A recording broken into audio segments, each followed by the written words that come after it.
Good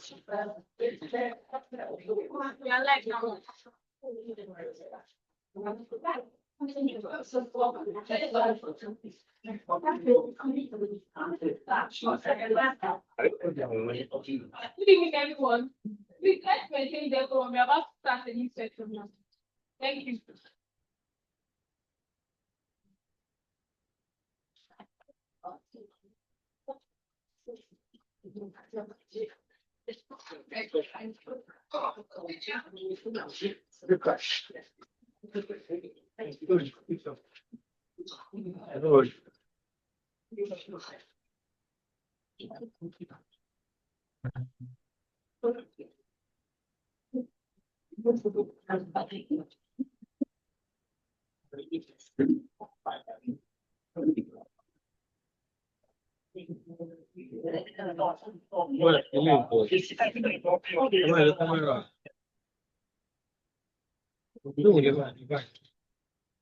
Are you going to give us two?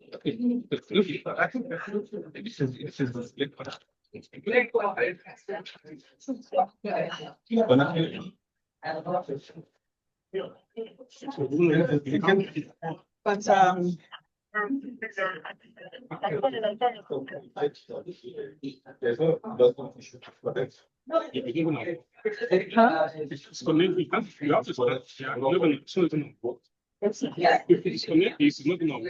right.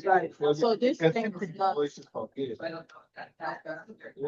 Well, the projection in the last session didn't work. That's why it was slow. Yes, the one we had here. Testing. Can you hear me? No, this is not working. I'll probably just say that. Are you good? Are you good?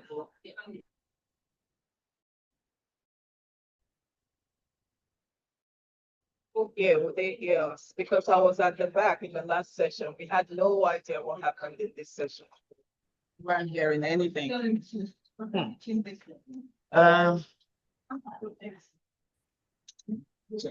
can you do?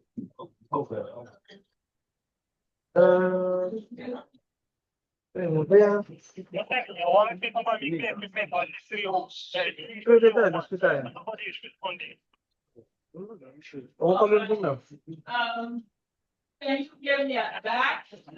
Yes.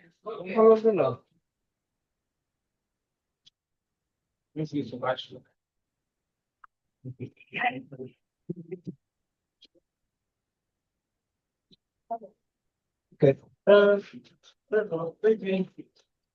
All right, we are going to get started. This is the second session of the Women in Academia. My name is Smokey Williams. I'm an associate professor at the University of Buffalo. You probably noticed a little change from this session if you were here last year or the previous year's academic a little bit. But of course, we will talk about what you want to talk about as well. So get ready with your questions and we will try to address your questions as much as possible. We have 5 panelists. I've got 3 people here, and then I have 1 person joining the conversation. And they are each going to have 3 minutes to give us a general overview of a team to talk about. We will be talking about gender, academia, we're talking about differences. And what you want to talk about. So they will give us and then we will go to the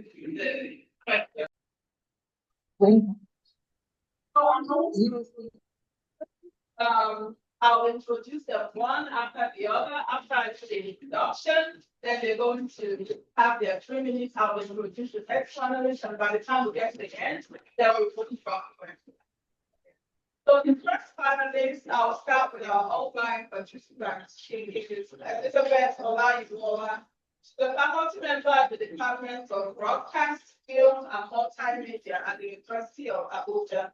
She's currently at BFS of Postdoctoral Fellows at the African Institute for Studies University, actually where her research explores the influence of hospitality on Nigeria's cultural and creative economy.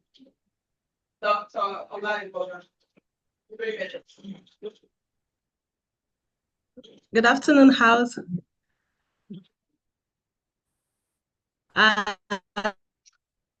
Thank you, Chief, for 5 minutes. Am I hearing 3 minutes? Yes, 3 minutes. Interesting. Okay. I titled my talk around women and intergenerational practice in film, and then the lessons we can learn as women network. So I'll just open by giving an overview of my field, which is in film, and then how can we learn about intergenerational practice for professionalism. So according to 2024 industry statistic, women are now course as YouTube. As a result, scholarship on women in African cinema and Nollywood in particular has begun to reflect this shift, documenting how women continue to break through structural barriers and redefine their roles in the industry. Yet, despite this progress, one critical dimension remains underexplored. Is shaped by the contribution of formidable female creatives who play vital roles in building and sustaining the industry. So by tracing this history through intergenerational lens, we can uncover not only women and what they have contributed across time, but also how their stories, their strategies, and their solidarities inform the present and future of filmmaking in Nigeria and African as a whole. So in a more recent scholarship, the dominant approach to documenting women's contribution to Nollywood has shifted towards highlighting their achievement as directors or producers. Edge-cutting research, such as one carried out by my colleagues and I, seek to shift this conversation by tracing evolution of women in Nollywood. We have multiple panels on that going on at this LSA. You can check the program if you're interested. Particularly, I am concerned with foregrounding intergenerational practice and providing biographical accounts of women in Nigerian film industry who continue to challenge, reinterpret, and expand upon legacies of previous generations. In so doing, Nigerian women filmmaking, one that can offer a counterweight to the male-centered narrative and also women's contribution to the innovative practices, both on and off screen, thereby assembling a layered achievement of intergenerational knowledge. So what am I proposing here? I'm proposing that we turn to intergenerational practice, not only to enrich our scholarly frame, but also to strengthen our networks as women in academia. What then can we learn from these strides and setback of each generation? How might we better trace the lines of continuity and discontinuity in the way women have been envisioned, empowered, or constrained within professional spaces, whether in film, religion, or academic space? So as I go through filmmaking culture and intergenerational practice, instead of arguing for what women of, say, first generational filmmakers in Nollywood did not do, we would look at what they do. So instead of saying women were just mere actors in first generation, we would look at how their acting contributed to the growth of the industry. So when we trace intergenerational growth and please steps, conclude, please. Please conclude. Okay. All right, thank you. I look forward to the feedbacks. All right, thank you, Dr. Oladipo. We'll have a chance to continue the conversation in the Q&A format. Our next speaker is something that we are Jessica is a senior lecturer in the Department of History and International Studies at the University of Nigeria, Sudan. She's an interdisciplinary historian whose research lies at the intersection of gender, memory, and conflict, providing valuable insights into the complexities of African history. Through examining women's experiences and contributions, her research illuminates their often overlooked roles in shaping the continent's past. She has over 50 publications in journals and book chapters and over 60 credits.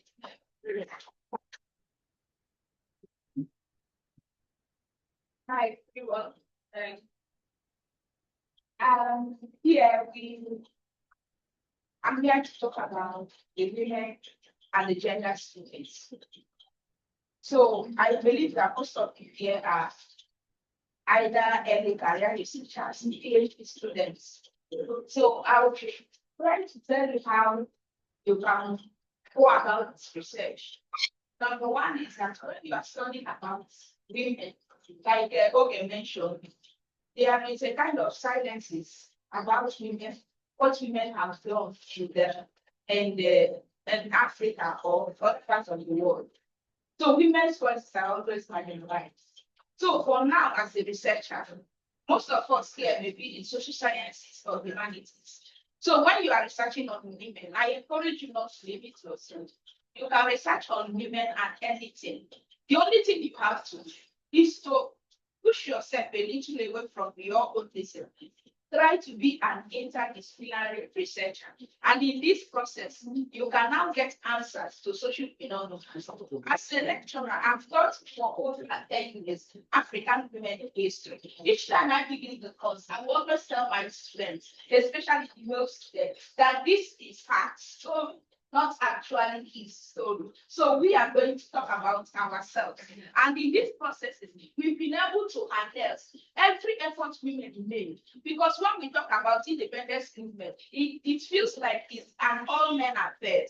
When we talk about women in politics, it thinks that men are the ones that are carrying the trophies. But there are women that have done most of those things.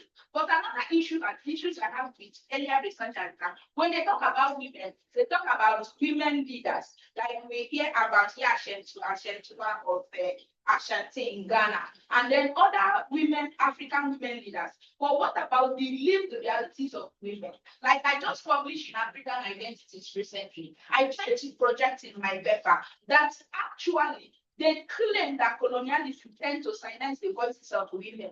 But another thing is this, that there are cultural restrictions on women's silences. So what you have to do is that we women were socialized into believing culture, and we took culture's point of view. And in this scenario, it has hampered our own movement, not only in our social relationship or interactions, but also in our progression into career.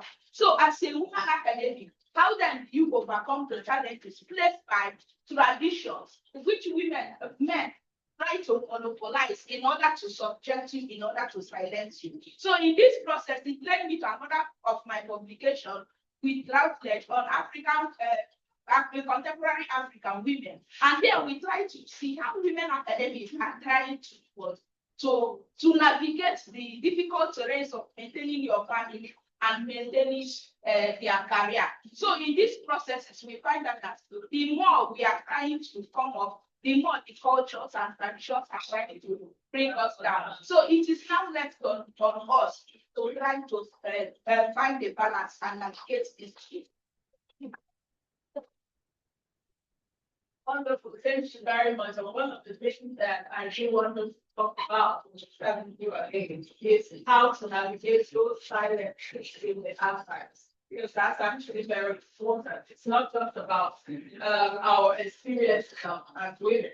If you consider yourself a gender or women scholar, historian, or whatever discipline that is in African studies, how to navigate those silent regarding the voice of women in the archives. Thank you for bringing that up. All right, our next presenter is Sharon Adetito Officer. Sharon is a feminist philosopher, gender and communication expert. She is a fellow of the Alexander von Humboldt Fellowship and an associate professor at the Institute of African Studies, University of Ibadan, where she heads the Institute's Women's Research and Documentation Center. Her work integrates the transdisciplinary fields of gender studies into African politics, political communication, and higher education leadership.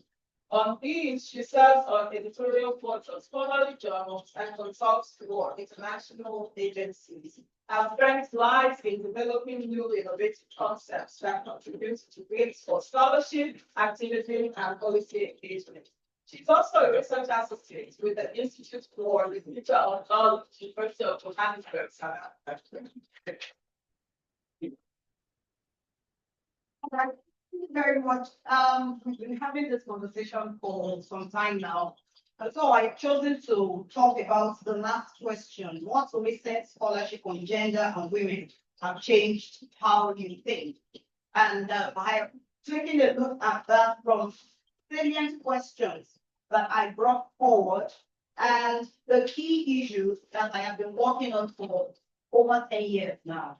I'm asking the question, why do people freeze when they are harassed in their place of work? Why is it that women are trapped in certain positions for a long time? I call that the role entrapment. You are given the same role for a long time. And then I talked about spatial entrapment. You are trapped in a particular space, the middle level of the academia. And then you see every other person going and you are not going anywhere. I talked about crab-like colleagues who are like crabs. They see you trying to run out of a place and then they drag you down. I talked about Avenger syndrome. Let me just become HOD. I'm going to show everybody. I talked about complacent positionality. I get to this place, I'm the only woman there, and better remain the only woman and not mentor anybody so that I can keep the monopoly. I talked about detrimental agency, a situation where all strength that I have are put together and used against me to trap me in the same position. I talked again about symbiotic. We should talk about and we should see how we can navigate it. How are we helping ourselves as colleagues? How are we helping people that are our students or female students who come into the space? And how are we responding to the inequalities, the oppressions that occur in our spaces, especially when it comes to the politics, I call it Akada politics, the politics that makes us tea makers at departmental meetings. How do we deal with all of these things? And these are day-to-day things that happen to us, that we face. And we don't have a sitting like this to talk about them. We talk about them at the back door. And we are grateful that this kind of meeting is coming up where we can talk about all of these things. Finally, I'm going to say that all the things that we discuss here and the things that we will take away from this conference, we need to know that each writing our stories. People are going to document these things. The way you do it, whoever you are among these things that I have listed, and how you have navigated all of this, they will become documents and they will help us to navigate and the younger people to also navigate into the future.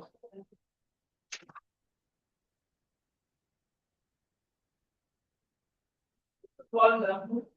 There's all kinds of mindset there that we can keep speaking to. Hopefully you were paying attention to a lot of the questions that she was throwing out there and you can get back to those questions. I do like the idea of crowd-wide colleagues. So one of the questions that I'm definitely going to ask if no one reaches out here is how to deal with crowd-wide colleagues. Because you cannot escape crowd-wide.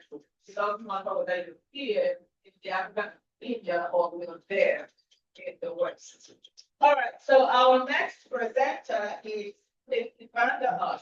Stacey is an associate professor of women, gender, and sexuality studies at the University of Kansas with appointments in the departments of anthropology, African and African American studies, and global international studies. Our research explores the cross intersections between public outreach and public policy in Nigeria, has been funded by multiple agencies, including Fulbright, National Science Foundation, Wellington Foundation, Western Cancer Association, among others. Stacy has done a lot of research in Nigeria. She's been researching in Nigeria for close to more than a decade now. I actually organized almost 2 decades. Right? Oh, that's 2 decades. So, a quick poll of the room. How many of you are studying gender as one of the major categories of your research, of your topics, and how you're doing it? Okay, so that's most of you. One of the things I would say that happens to women in academia is people expect you to be studying the women. And if you're in a history department, oh, we have a woman here, she can do the women things. But it's also wonderful. I am an anthropologist, but I now joined the Department of Gender Studies, where we are independent from other disciplines and we all study gender, especially women's experiences, but not exclusively. And in that department, we are almost all women. Let me tell you, it's a different kind of space to be, but not all of these problems automatically go away when your colleagues are also women. For some of the reasons that have been mentioned, and also because that department is still situated in an enormous university that's been shaped by the conventions of patriarchy, race. And so I want to encourage each of you not to lean on one mentor for all of the things, but part of your responsibility as a mentee is to figure out what is it that you can connect on with this person? What is it that you want from them? And then say that out loud. Even make a connection with their mentor, telling them, I really want to be working on my writing. I'm having trouble with my writing. I'm having trouble with my data. I want to connect with you about how to balance, raising children at a young age into this phase of my professional life. Say that out loud and come up with a plan that meets your goals for that specific mentor. And that is a way that you can focus your time together. The time we have here at LSA is precious. And you're going to have relationships beyond this, but those will be more effective the more direct we can be, and we can be focused to meet the goals that you have. I every year come to LSA and I love how many people are happy to chat with me and want to make a relationship with me. But I want to share that it's easier the more focused we can be. What is the intellectual thing that we have in common? When we talk about migration, we talk about trafficking, when we talk about violence, or when we talk about grant writing and winning all these awards that let you pay for your own money. These are things. It's just one small thing, but to focus that relationship is very effective, and it's on both of us to take that responsibility to articulate that so that we can have that productive time together, set goals, make routines that really help move us forward in that instead of just everything under the sun, which can be overwhelming for any relationship. And I'll say, even if you have a mentor that's operating everything under the sun right now, your life can change, your career will be changing as you move through new phases. And so you don't only want to have one person you're leaning on for everybody, but you also want to have a network that you can be adapting as you yourself grow as a scholar and your needs change. And then finally, what I want to leave on is that not only are you mentees in this program, but you are also mentors in your own life. We talked about academic citizenship in this space, and that means that the learning that you are getting, it's not only that I have all the answers and I will pass them to you, you can pass them on. Your experiences are a form of expertise that you can share with students who are admiring where you are and want to navigate that too. So think about your role, not only in receiving in this space, but also what you're carrying forward with the solution.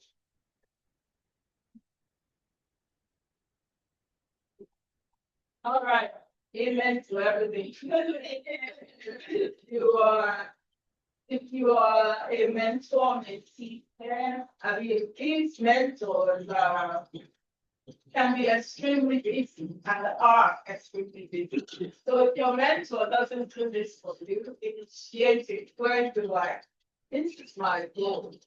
There has to be a goal. Where are you going? What is it you want to achieve? Then you and your mentor can work out how to get there. Not okay, I want to publish 3 articles within 2 years. So what? There's 1,001 steps to those 3 articles, right? list out everything that you take, left your best for one how that applications you.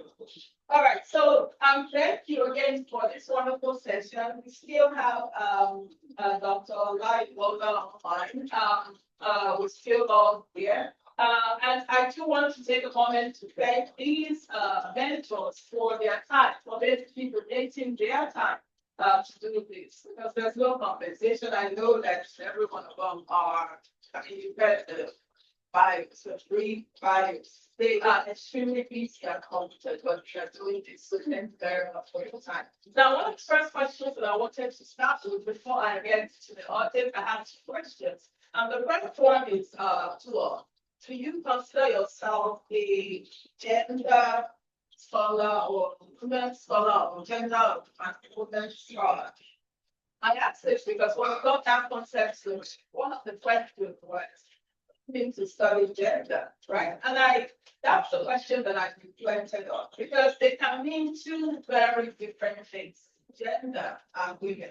Personally, I don't position myself or market myself as a gender studies scholar or a gender person, but I do women. I am a women student.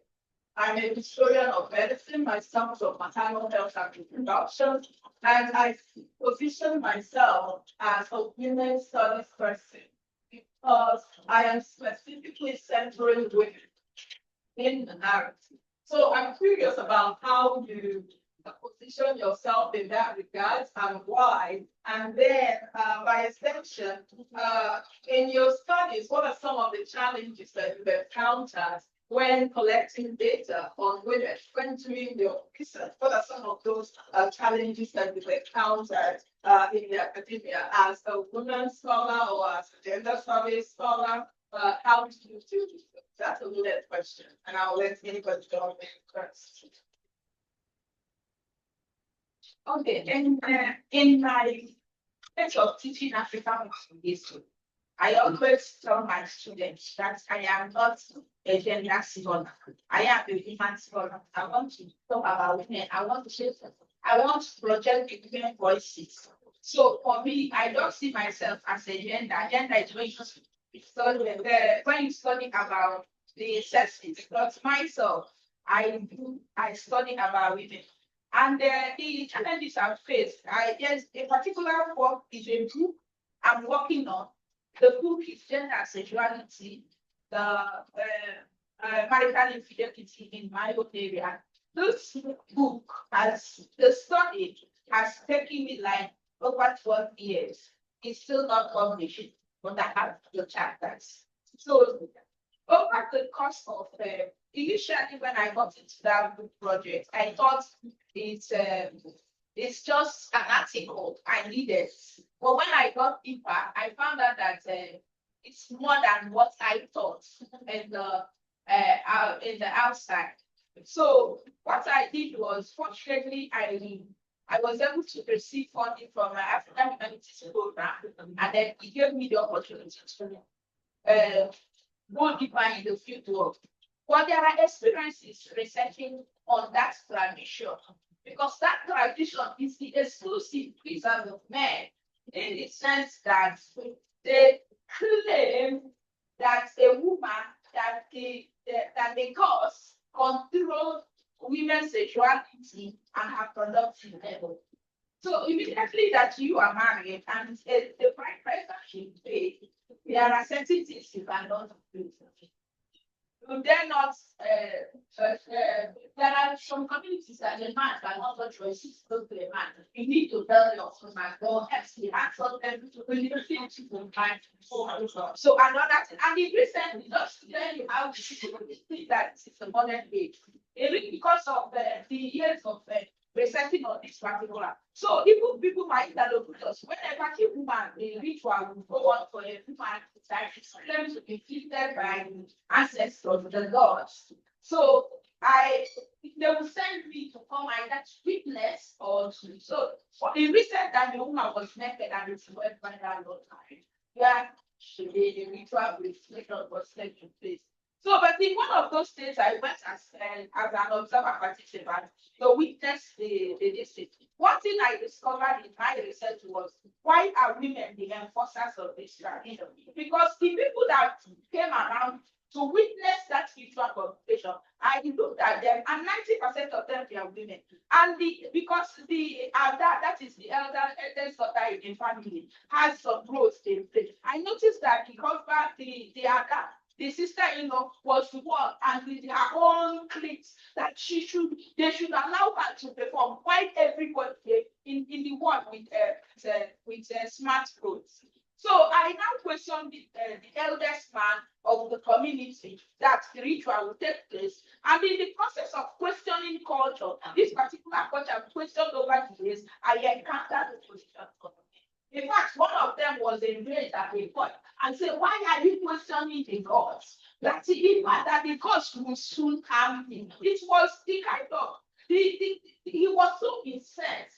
And I even felt a little threatened and insecure with the way he was telling me that why should I question the gods? Because of what? Because the tradition and even the tradition and even the gods held women's body suspect of evil. So what happened is that as a woman, a man is free to maybe engage in marital infidelity, but as a woman, the God holds his two eyes wide open and then keep a tap on your movement in order to stop women from what?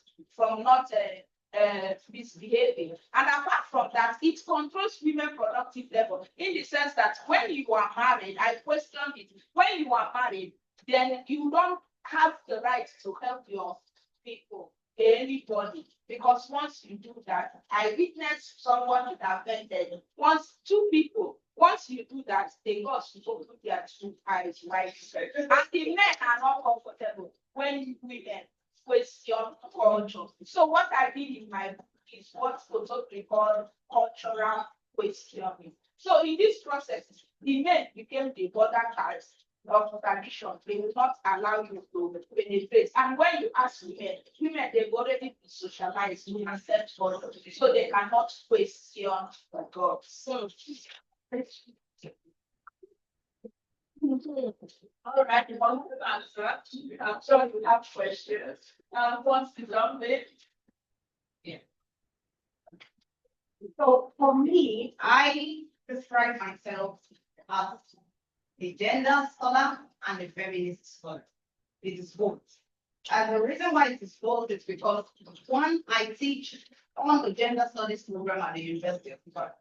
And we don't only do women in that unit, it's a graduate program. And on the other side, I head the Women's Research and Organization Center, which is not a gender center, it is a women's center. And that has been the oldest, I believe, on the continent. And because of that, they've been researching and reading a lot of things from women.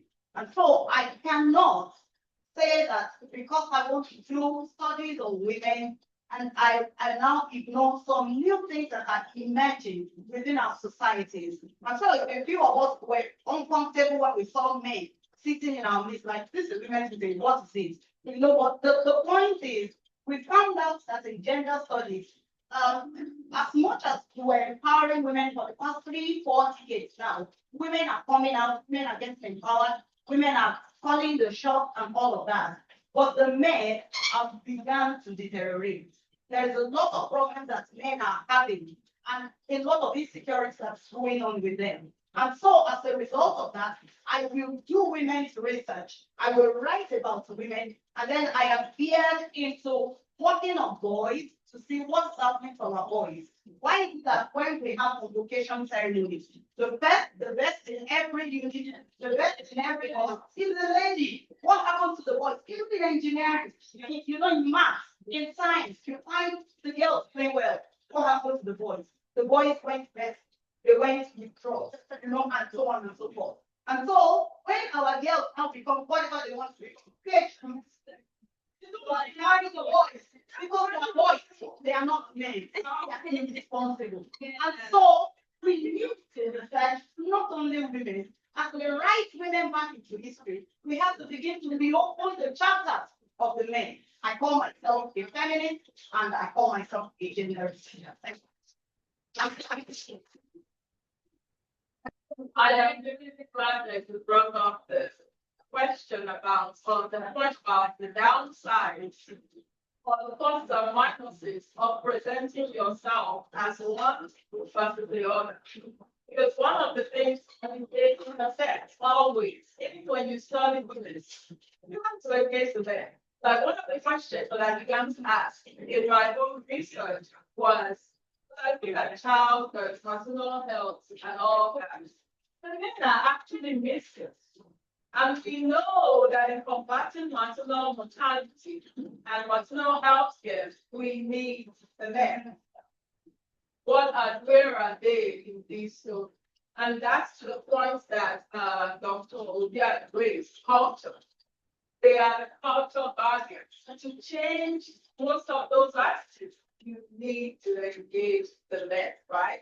Where are the men in the production? Where are the men starting sound? But they look at the policies that are being made. Because at the end of the day, they make those laws primarily that shape the lives of women. So as you position yourself as one versus the other, you have to think about your goal. Like, what are you trying to get at? Is there a particular reason that you're positioning yourself as a women scholar versus a gender scholar or a gender scholar? That could mean one thing here. Instead, the United States is cooking a house and one other things, right? So these are some of the things that you have to think about. And at the end of the day, to our point, you have to understand that they have to intellect. You cannot study women without engaging people.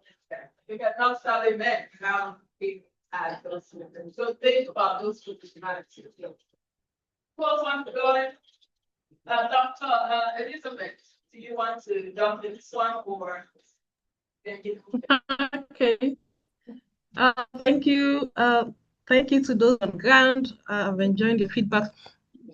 For me, I'm coming from a place of fame and Pentecostal scholarship, and every now and then I always intersect with feminist discourse.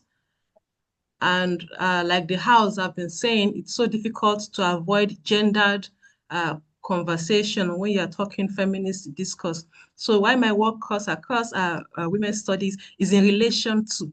So if I speak about Pentecostalism and new wave in Pentecostalism, women clergy, it's often in relation to gendered relationship between either the male as the spouse or other male colleagues where women operate.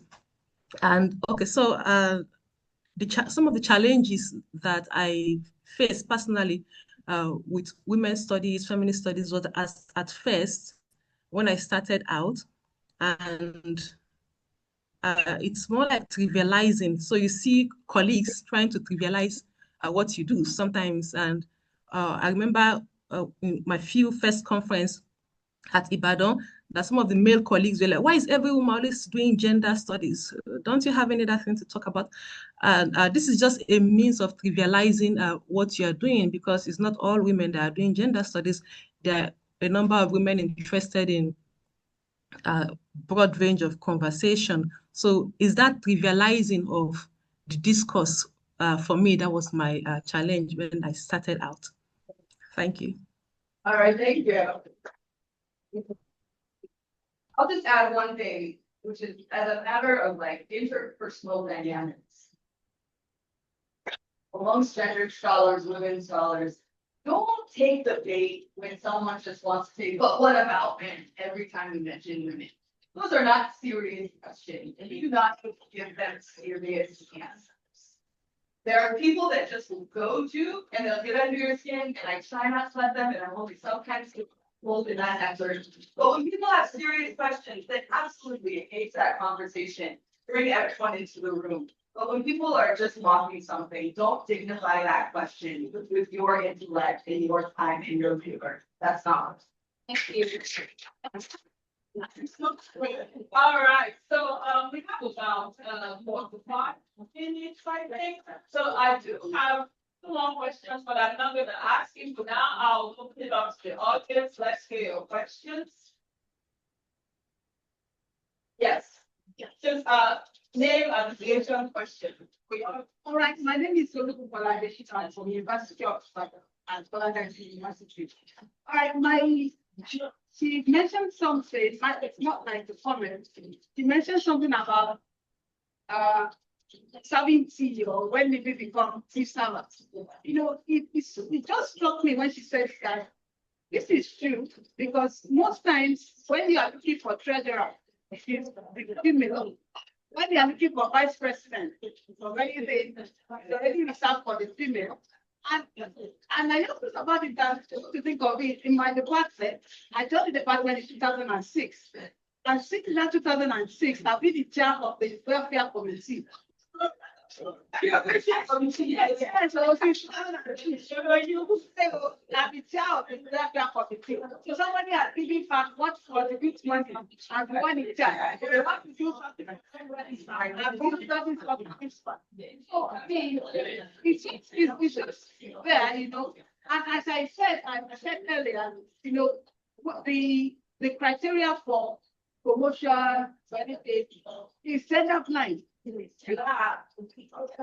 35 publications, 5 million conferences, this one and all of that. Whether you are female, just have to do for it. Yes. For the male, it can take the person 3 years to be able to do that. For you, 5 years. In fact, I think I'll say to my colleague that I missed 2 promotions and I tried it to part of my children. I believe that particular year, for the whole year, I did not write anything. I had writer's block. For which I couldn't write one sentence. Throughout my pregnancy, I had to go and between this game. What they call it? This one that I think is Empire Building or something game. I went to go and download. That was all I was doing throughout my pregnancy. Not for the need anything.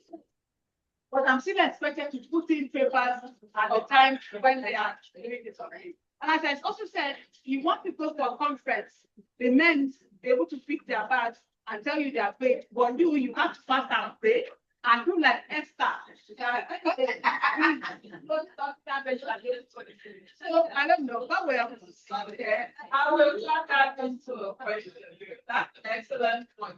How do you deal with that? I mean, for those of us in the West and those of us here, we've dealt with those service obligations and expectations like they bring in food, everyone's So how have you navigated that? I mean, we have young scholars here, we have students in here. What's your advice to them when they get hit with things? Because those services, they take up your time and it doesn't count when it's time for promotion. We have another phrase for it we use in my department. It's called failing up. What meaning is that if you put somebody in charge of maybe the end of year celebration, but they do a terrible job, you're like, fine, I will do it better. Like they're not good. They're not good at organizing things, answering emails. So they turns out only focus on their research because no one ever asked them to be on the welfare committee because they won't do a good enough job. And so for me, it's a work in progress. Part of it was recognizing all the people in my department, women by the way, who were not being asked to do the same kind of research that we knew they weren't good at it. And so we had to do the harder thing of making them do it and holding them accountable. And it's taking time and it also takes release of like, it will not be as good as if I did it myself, but also I will finish my book. And it's a really difficult thing and it's a burden we shouldn't have to carry, but it's a very common one. And so failing up is the name you have for those people that just aren't asked to do the work because they're just considered less talented at it. But recognizing that pattern and then letting myself move off of those mistakes. Okay, so I will say mentorship. That's what I would say. And I will refer back to a 91-year-old Mercy Oduyoyi. She's a Ghanaian, and we had a conversation with her on one of the issues we are producing in Feminist Africa. And she was telling us how, at the University of Ibadan, how she was the only female at the Department of Religious Studies. And the colleagues will say, Mercy, arrange for them to start off at the meeting. And then she said, I would say to the secretary, who is a man, Mr. A, please arrange for tea. Have I not brought tea? So that was our way of navigating that. She said, I am the professor, they are professor. They don't ask me to start tea, but I was not with the room to them. So I sent the secretary to go get it for them. That's one way to navigate it. And then that's our own way. But as we grew, you know, we now have more women in the room. You'll be surprised that you will also find when you drop your leg and you say, I'm serving those, your colleague is happy to serve the tea. Yes. So then she becomes the yeah. She knows all the dirty shit that everybody would not do. That's why I said mentor. She probably doesn't have the balls to say no to somebody. And so all of these things, we are learning it, peer mentoring, you know, horizontal mentoring, vertical mentoring, and so on and so forth. Somebody doesn't have the God, please help them to get the God. Yes. You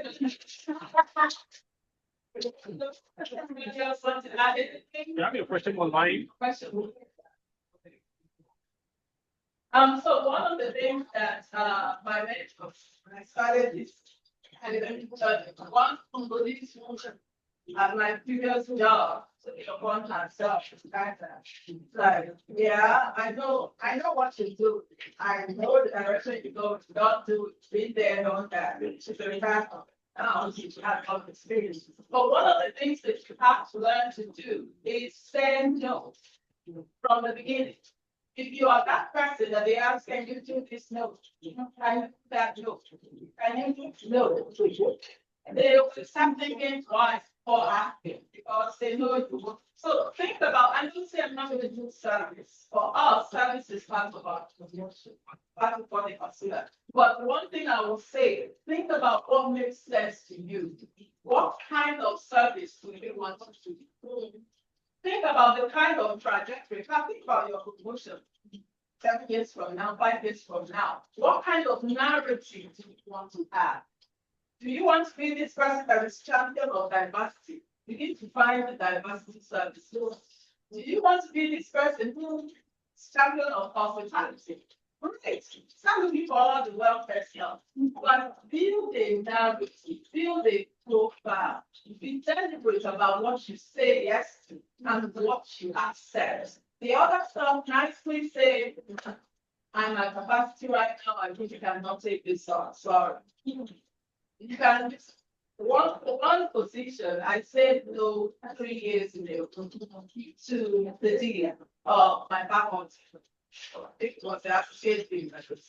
After 3 years, they stopped asking.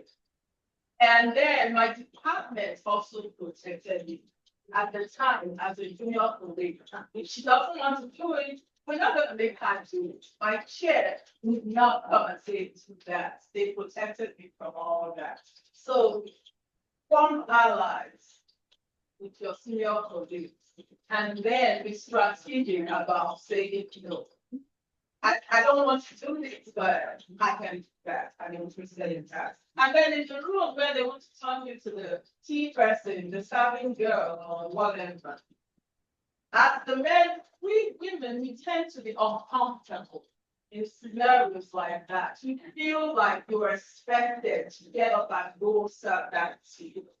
Sit down, put your feet and stay there and just keep looking. Let everybody stay there. If the secretary of the department or the AA cannot put the food, everybody will stay there. At some point, everybody will be together and then decide their stuff back. So get rid of the discomforts. They will be fine. They're all you're a professor, you're a professor, you're a graduate, you're a graduate, or a scholar, they're a scholar, right? So these are some of your challenges I would say to take on. Any other contributions from the panelists? Yes, yes, let me just jump in here. For me, I would like to say one should also consider the work culture of the place and seniority. I would give one scenario. When I was an assistant lecturer, and when this committee for a conference, and the chair wanted me to be in charge of welfare, and I said, no, is it because I'm a woman you want me to serve? Then he said, who would have done that? Is it me? And then, okay, and I realized that, okay, this is not gender dynamics at work. It is seniority at work. So he was way older. Of course, he had served his term. And so I did that then as an assistant lecturer. So my point is that we should also put in place seniority as to, because of course, I'm based in Nigeria and from the West, so I know that counts. So, but one must also learn to recognize when you move. So the moment I moved, I started pointing them to junior colleagues, male or female, that could also take up such roles because it's a role of service. So we have to get the department going. Somebody has to play this and that. So where are you in your trajectory? So it's sometimes let's look at it if it's a seniority context or if it's gendered discourse within that frame. I also know of a colleague who enjoined the welfare position because it was contract for her. Like, so it depends on what you want really. So if it was withdrawn, the time it was attempted to be withdrawn from her, she did not like it because she felt it was conspiring against her business. So it depends on what you want actually. Thank you. So it's all about your goal. What's your objective? Yes. From my own experience, I started as a graduate assistant, and then I will tell you this was fun at all. In fact, it's also funny at all.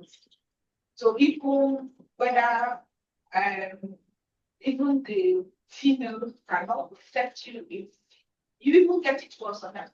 Yes, yes. So that was my own experience. But one thing I was worried is that the welfare aspect sometimes it's not all the time they call for kids that we are here. Try to disappear.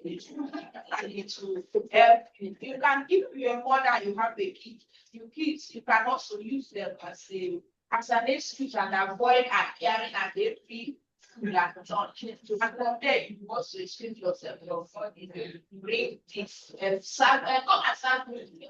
And you don't have it as a our colleague said that we don't have alternative because when you look around, number one, the culture expects you to do that because we live in a particular African context. And they've already had the idea in which is happening. So in most cases, try to exclude yourself from what is see as Make yourself good. We'll take a question from online and then we'll come back to it. Is it chat format or spreadsheet format?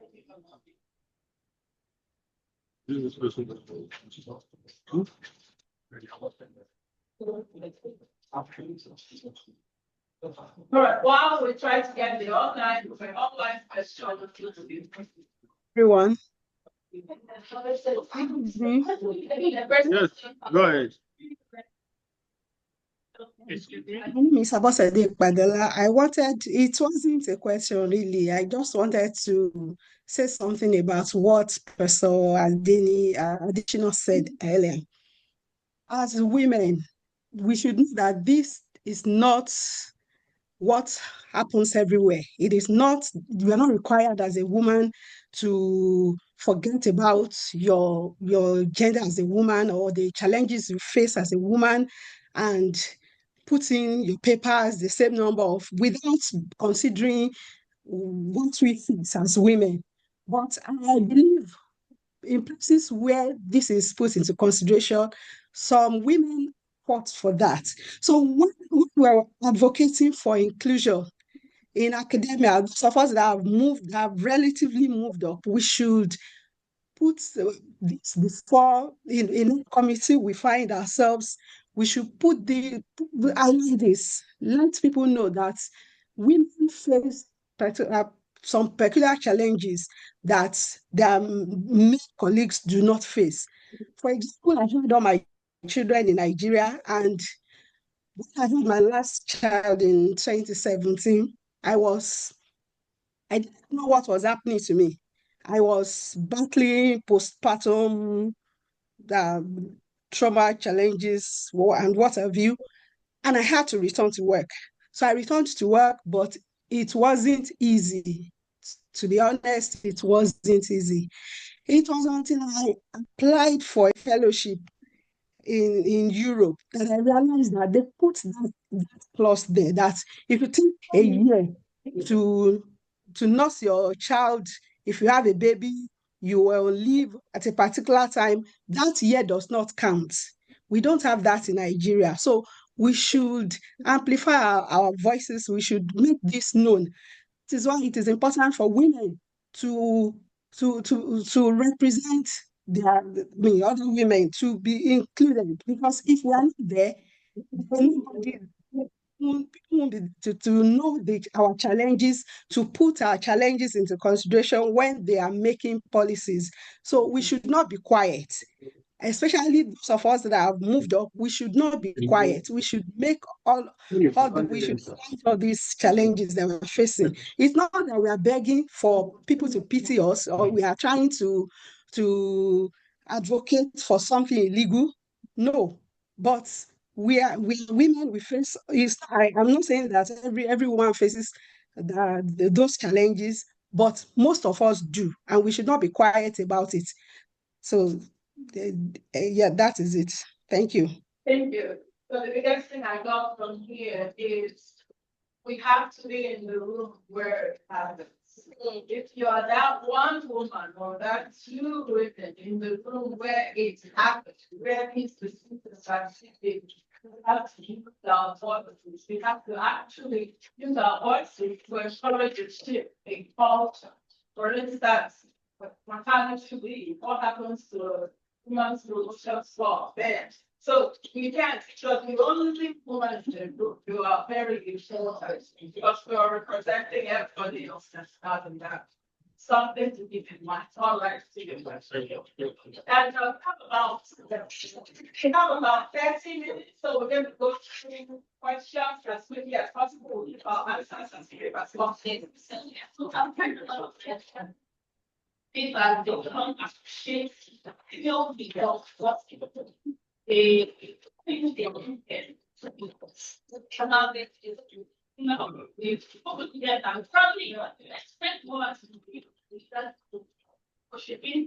you are trying to as big as now my question is how do you balance this leadership traditional without what you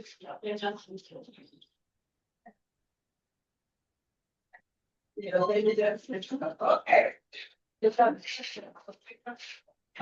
Let's take this question. That's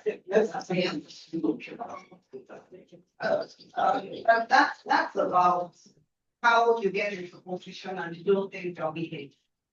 I think it's important for us to do what we have. That's really, it's very important. You don't know what you have to spend from the matter for you, but we can for those who are calling after you. Now, I'll give an example for my there have been women in China and they did what they needed to do. I think it's just important for us to know that if it is time to say your no, let it be your no and nobody's celebrating you to change your no, because it's going to tell on your personality that no, just talk to her, she will change her mind. So you have to think critically before you answer. And once you give an answer, if you have to change it, then they know that you're actually reasonable, empathizing with the situation, whatever that is. So that means you have to be context specific. But again, it just goes back to how is leadership done. Am I fair? We know when we are bad. We know when it's the better syndrome, especially when women are working with women, it can go bad. So we know all these things, but it's important for us to know that you need to be conscious of.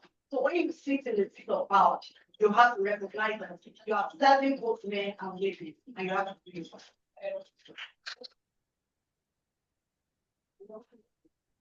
Any other answers? Okay. Okay. So then the other one get the job done. You need to get the job done. I once directed the program, yeah, answer this program and against love. And it wasn't easy because the people I was working with, a lot of people were not showing up. So a lot of stuff was calling on my children. And we were planning university-wide programs. Now, if those programs failed, it would have been on me. Nobody's gonna ask about that concept. So I had to police people, I had to manage people's offices, I had to manage because like 3 hours to event stuff wasn't done. Yeah, which can be done to this, right? So you have to, now like you have to be nice, you have to be polite, but you have to get the job done. Because at the end of the day, it doesn't go well. It is you, not there. So that's something to keep in mind. All right, we're going to take 3 questions together and then we'll deal with the answer. We'll get to another set of questions. So we'll say 1, 2, and 3, and then we'll go another set. 1, 2, 3. Yes, go.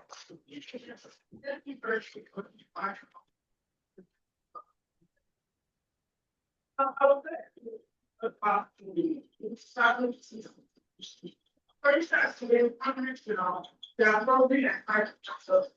Two documents, and they're probably like, I think that's, you know, I mean, it's not as bad. The cultural thing about respect, and what that's before. But one time they like, oh, I'll start it's another people. They're like, oh, the same issue, like, oh, like, not ready to walk. You know, they'll be like, what's that teacher? They're not going to be probably better for her. Well, I'll see that it's kind of sex channel.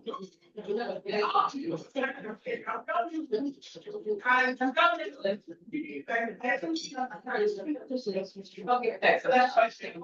Question number 2. Yeah. Good evening. My name is Daniela, and also thank the panelists. My question is a question towards more like the panelists. And I want to acknowledge that panelists are women who are successfully in academia. So my question is that what mental relationships made it try to difference with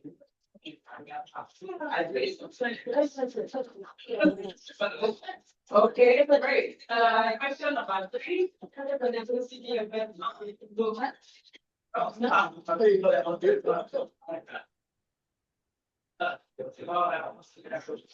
looking at my and also so sometimes we talk like we sound loud. I'm being like fully up to myself. Going to more about Probably, for example, the not to go and share off the get past the so when the going outside of the like I said, people yeah, mother is mother. It's really kind of because and most people are both, but they all have to we feel so how I felt, what options on what that's where it came into that. I'm going to read out on that. It's a very practical question. Dive into anyone that you want to dive into. okay, they're asking me to push, like they are doing of the odds here. But I also have practical answers to into the English. When I was before, okay, I worked with a certain head of department who would call me, Sharon, can you do this? I say, okay, sir, I can do this. And then we close at work, 7 p.m. is calling me, Sharon, I just forgot that there's no paper. How are you going to do it? I said, sure, I will do it. 9 p.m. Sharon, I'm sorry to bother you. I just remember that there's no electricity. How are you going to do it? Sure, I'll do it. So I got frustrated one day and I walked up to him in the morning to say, Prof, you don't have to call me. If I tell you I'm doing it, regardless, I will fix it. But if I tell you I'm not doing it, don't just bother you. I will. And he said, oh, I'm sorry. This same head of department was going to leave the seat. And for whatever reason, he didn't know he was going to leave that seat. and I was going to take over the following morning. I also did not go. And then something happened, one thing led to another, and then I became head of department. In that department, I'm like one of the youngest. I have 5 professors, and these professors, many of them were they already retired. So they are forming the department of what so what that means. And I had to call meetings and do stuff. That's where we go again to your question about what mentorship stood out to me. I was confused. I wanted to take the job, and then the staff they were telling me, oh, but you are good. But you can do it. I said, I'm like the youngest here, I can't do it. He said, no, then you cannot really take your resignation letter. Wow. And I'm like, oh, so what do I do? I walked back to the department and I spoke with one of the elders, one of those professors. This is what has just happened. I don't know what to do. He started telling me what to do, like immediately. Dr. Law, HOD who has just left does not know that you are resuming tomorrow. Call him and tell him what has happened. So he doesn't get to the office and meet his things scattered. And don't get into that office until he has packed things. So he doesn't think you are super excited to take his job. And then when you want fixed meetings, fix your dates in your head. Then walk into each of the professors and say, bro, we are thinking of organizing a meeting or calling a meeting. We're looking at Tuesday and Thursday. You are actually have Tuesday in your head. You see Tuesday and Thursday. I said I should come and ask you which one is convenient. Oh, Tuesday is good. Well, I said, thank you, sir. Oh, Thursday is good. Oh, but sir, I'm thinking that Tuesday may be better because of this and that. So, okay, which Tuesday? And I walk across 5, 6 professors, and then we agreed for Tuesday. Then I sent the memo, and they all agreed already. So they won't say, oh, she just sent the memo. As if we're asking, they will come to the meeting. Virtually every decision I was going to make, I knew what I wanted to do, but I will consult. So mentorship. You don't go there and say, oh, the woman is here, and everything must happen. You all must foul. You can't do it. And so that stood out for me. And that was a male mentor. Now, talking about female mentors, that is very fragile. And many times we have to be careful. Sometimes you don't see the good side of your mentor. She's probably reacting to something that has happened to her. And you don't know that she's protecting you. You think she feels bad. But she's remembering something that happened to her. And she's using that to, and you're like, nah, simple question. That's all I had. So you need to slow down and observe. I didn't pick my mentors. I mean, people used to have the chance, having mentors. I didn't have mentors like that. I had to watch and observe. I was looking at what are the pitfalls of this person. How would I manage so I don't fall into it? What are the successes of that person? How can I key into it? And that was how I crawled until I am where I am. Somebody said that you guys are achievers. You are like, we are still in it. Every day we are facing it. Every day we are dealing with it. And we keep dealing with it, even until we retire. They are there. Younger people still bring it to your face. They will even slap it on your face, even after you are retired. Which means that this feminine lady will go on for a bit and we have to be ready for it. So I don't know if I answer the same question. The question remains with the same answer. Be who you are. And I'm going back to being who you are. Make sure you are not at the mercy of anyone. Do your work. If they are going to ask for 25 papers, start writing. Before, start writing. Don't wait. So that you don't have to pay. And now you are there to say, hey, you owe me. And now you have to pay. So that's important. But as you go on, you also cannot do that. Because when you say, bro, I'm not doing it. They know that Sharon not doing because she will do other things. Right.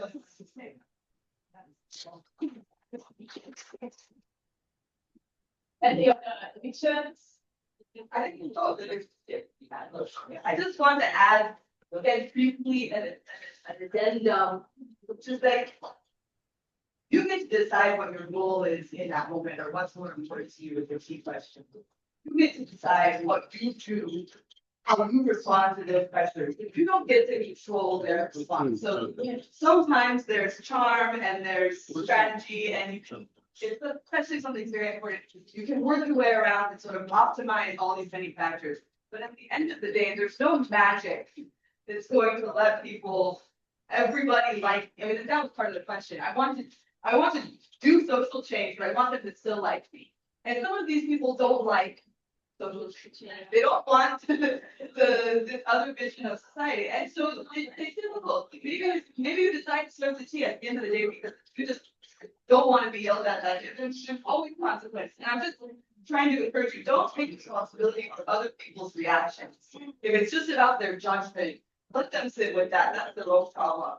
If it's actually going to affect your career, that's where these strategies and mentoring really comes to play. We can help you navigate it, but honestly, folks like this are about navigating the city system. It's not changing the system directly. If we were having this meeting about how to change the system, we would have 3 different people in this room. Right now, you're junior people, you have less power. You're women, you have less power. We talked about gender is power in situations. So you can choose how you're navigating this. But there's not always a magic sprinkle on that will let everybody still enjoy you and call you nice names every single time. Sometimes there are bad consequences. And I'm not saying that's fair. I'm just saying don't always internalize that if you've done something wrong just because they've done this.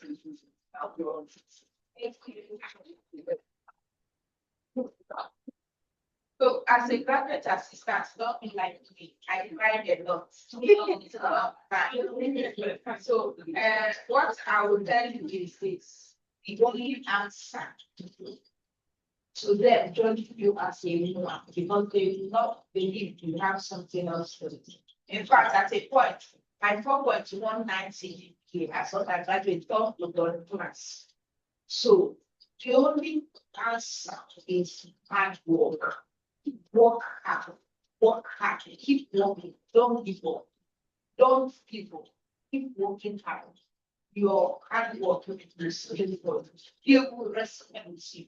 You just want to be this work and the work and the work at every opportunity. Don't say I have the gift that would be an obstacle. No, even if it's an hour, it's yours. Just read your book.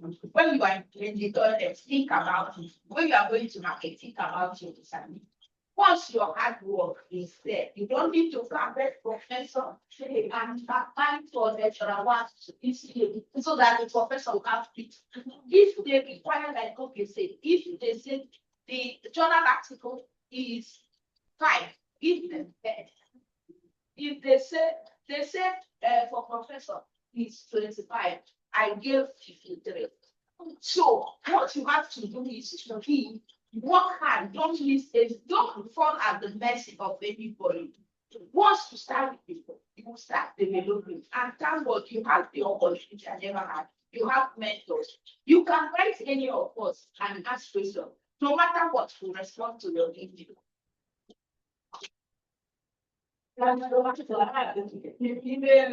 Any of us that know what's on the street.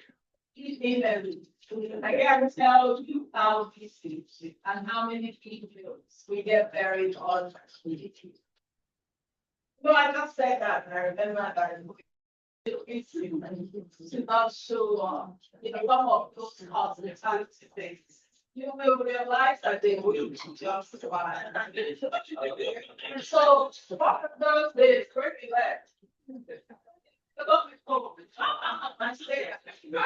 Right? Then was a fence, then we need to see how it's like and see how it's practiced. That's the section I know about this actually. And so you are not things are things that is and I understand your comment about the culture. You have to think about the culture that you are here, right? I put the only private assistant there. If we are 2 young people and there's a guy and there's a girl, then you think that I might get some of these other things, and this other person is just crossing their leg. You need to think about smart ways to disrupt that because you're also junior.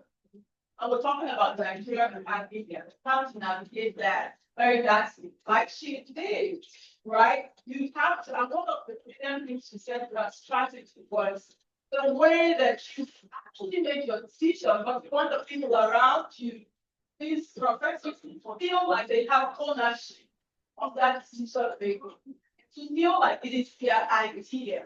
And that just makes your life easier, but those are the kinds of knowledge that you have to take. All right, we'll take another set of 3 final questions because we're down to 10 minutes. 1, 2, any other questions?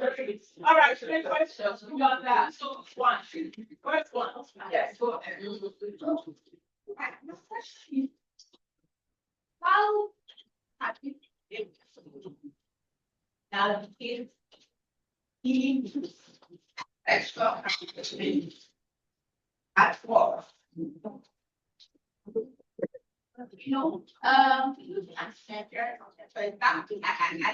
But last year, I've been facing kind of harassment at work. But I reported a lecturer that was trying to sexually harass some girls in practice. I don't they gave us one somebody's job. I thought of that and so it's calling you get panel, say, tell them this, tell them that, you will not do it again. You know, all of these things, and it doesn't say, because you're standing up to talk. Now, this is where you're trying to some form of social change, but you're also trying to navigate. So I just want you to look at this yourself. How are you getting out of it? People know you had someone else in fact now, but within yourself, what is this? All right,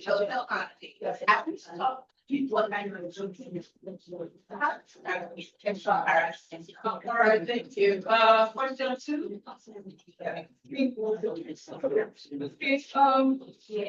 Speaking everyone. So my question is, when earlier we were talking about mentors, mentorship, mentees, and fine, we understand that we are women and there might not be time, schedule and all those things. So, but my question now is, okay, so how do you identify mentees or junior scholars like you want to invest in? And what do you think emerging scholars like us, what do you think we can do like to build the relationship between mentors and mentees? Last question.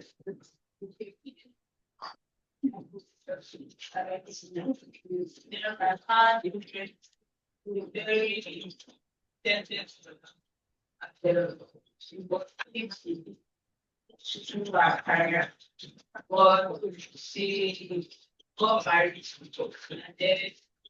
because of that, she did have the language with people and eventually broke out, and it was like almost became like restaurant for great and I know that in recent times now we are talking about speaking out scholarships and all that. Don't go see there are opportunities and how women can actually take advantages of that, especially any career. All right, I'm going to jump in there. Research the scholars. When you look at the profiles of other people, look at how they compile. Actually start a Word document. So it's not difficult. Go to the Word document, say grants, begin to put them in there. Put the name of that grant, put the due date on there, put the requirements, amount of the length. Have that list, but no one will do that research. The best you can do is to then look at and see what other people in your field, people that are successful, the kinds of grants that they apply, right? Or have somebody and say, you know any scholarship for this and that. If we know, we will easily say, oh, that. and that. So that's one thing that I would say. The question about how to select mentees, what we're looking for, number one, when you write, for instance, application that you did, you have to put your best foot forward. There were something that meant something people, right? And there's 4 mentors, right? Now, when you put something out there and you got grammatical errors throughout through it, I don't know about others. For me, irrespective of what it is, once I look at that thing, I'm moving on. Like, I move on. Now, there's a scenario where I do find it, I'm like, okay, so it's that I go bad or good, right? And I'm like, okay, there's work to do here, right? But that's something that you have to think about when you put material out there. Even the simple email that you write to any of the professors. I know recently we don't know how to write emails. In many cases, there's no formal greetings, it's just this and that. Then there's no formal social like profession. It's your best force. Because it's other persons not trying to waste their time. They're not trying to do the work that you already have, foundation that you already have. So when you present yourself in that way, well, it's almost like a job interview. That is the reason it's not going to go through your CV. Just trash. Okay. So these are some of the things that should actually not see that. Be professional. Put your best foot forward. And I'll put that here. Okay,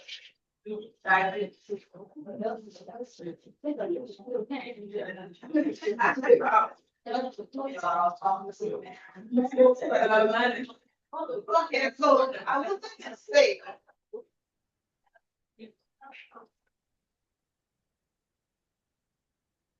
earlier that the room is clean. And that the room is clean because nobody has reported sexual harassment until she brought it up. So 2 things. Is it that now we are ashamed to say it, or it is not happening? And that takes us to the content meeting. Professional literacy education. Hello, please. Professional literacy emotion. And okay, I've just said this to be professional. What are the things that we do as women that actually are not professional? Some of those things we dispose. In our own case, she's not even talking about getting harassed by herself, but getting harassed because she reported something.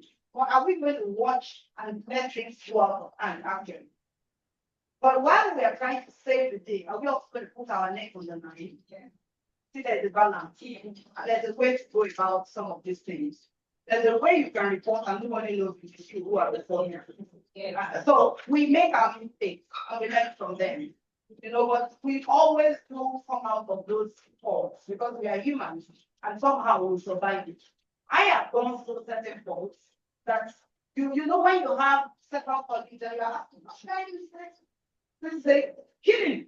What should I do?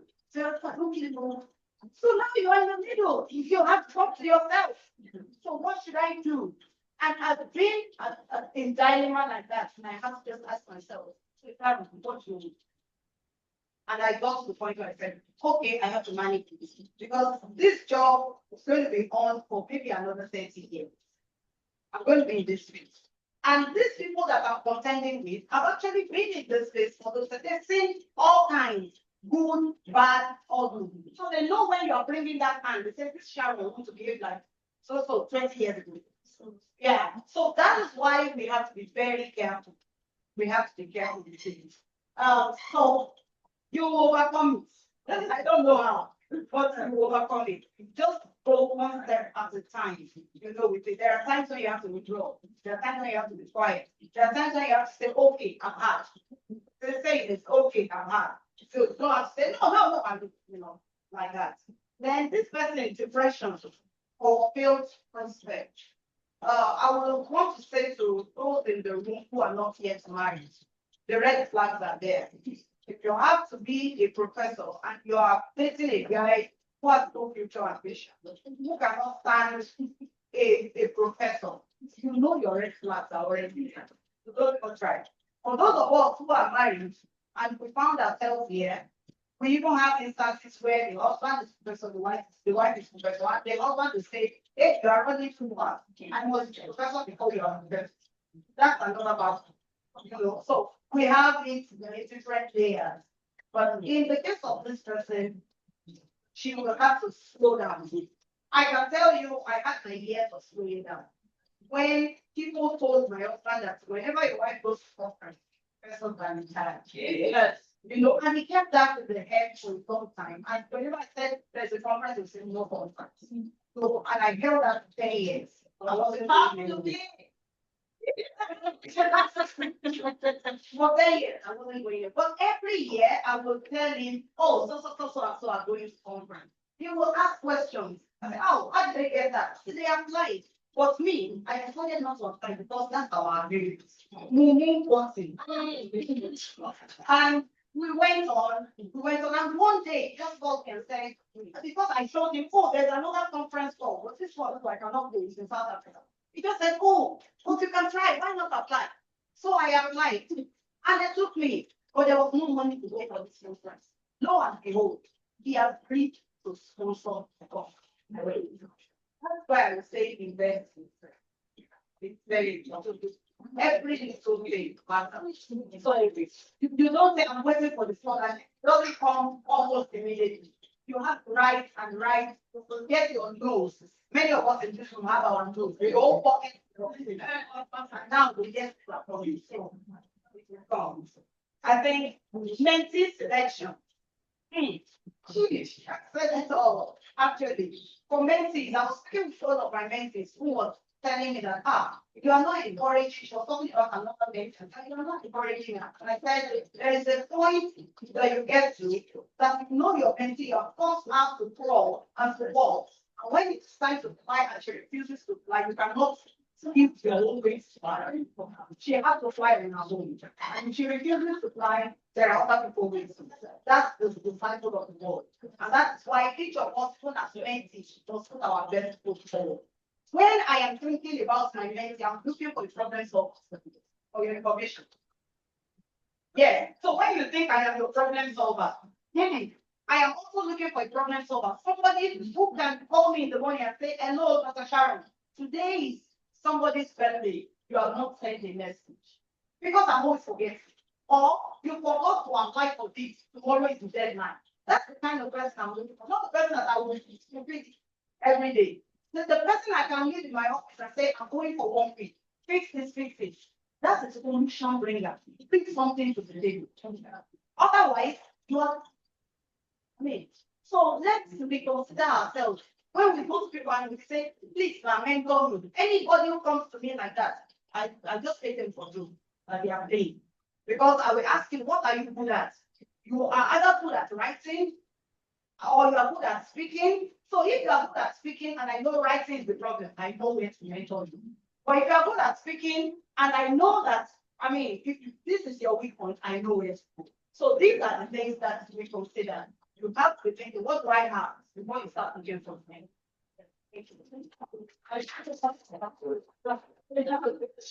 I thought about time and last that was very important that this is an issue that I was looking for here in our relationship with the diaspora.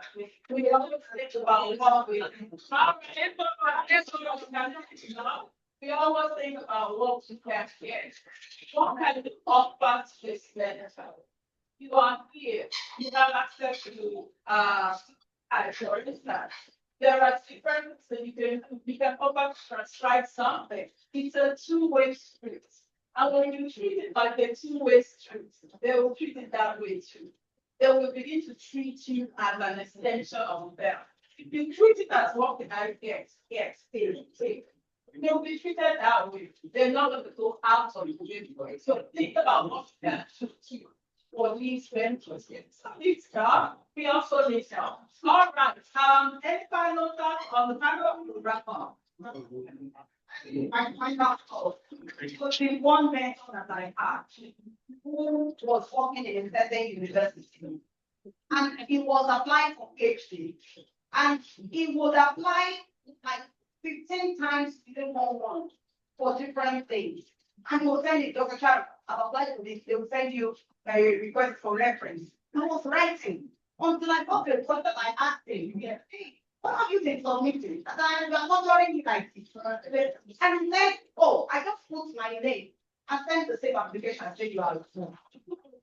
So you've been punishing me because you are sending the same application to everywhere at the same time. Well, that's where it is. And I was out of the country. So I needed something on his campus. And I called him. And he just gave me, he just trivialized my request. No, I don't know which in charge. Wow, that was it. That ended that relation. That's what I'm saying. So please, let us run. You will also mentor us because of it. But let those that we serve, let them be able to say, she served me. It's always come back. I have 1,001 and my mentees here don't apply. This one not.